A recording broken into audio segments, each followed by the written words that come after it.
Hi, good morning, good afternoon, good evening to all of us. Grada na po na ako ni kay Vice Overman.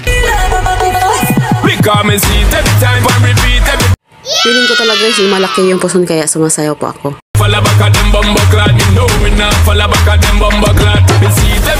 Malaking tulong na po yung makawarm up yung katawan natin kasi nagsisirculate din yung blood natin. Hindi tayo na high blood dito araw-araw.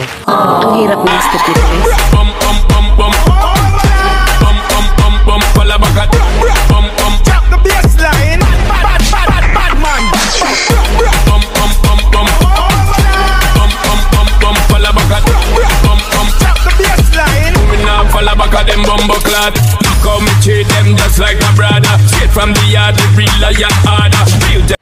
Kahit ganito lang yung step guys, nagpawisan na po talaga ako nito. Nakangalay din po ng balakang po ito. For today's video guys, gumawa po ako ng burger stick na sauce. Siyempre pinalunod ko yung butter, sinunod ko yung bawang, sinunod ko yung white onion at saka yung may mushroom. Ito na po yung fatty niya guys. Inaantay ko po ng ilang segundo na ma-brown talaga siya guys. At butter yung inaprito ko guys.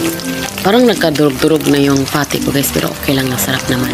Minudbud ko yung all-purpose cream guys, yung white color talaga siya. Cream kasi. Kahit anong version mo sa burger stick mo guys, gawin mo. Masarap naman kung kayo po din po. Yung sa akin, nito ko po.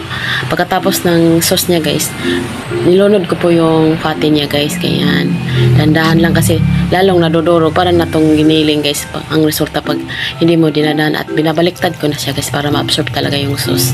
Promise guys, ang sarap nito guys. Yan. Pure na pure yung sauce nito guys. Basta lutong bahay, hindi natin tinitipid yung sauce, diba?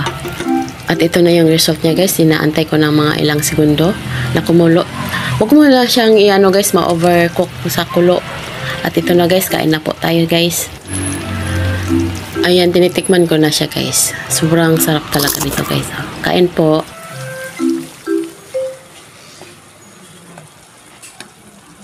Plato ka.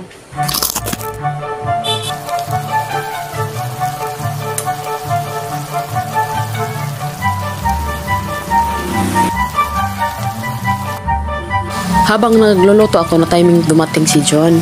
Kasi po kagabi pa may usapan po kami pumunta sa bahay. Thank you for watching guys. God bless everyone. Amping kanunay.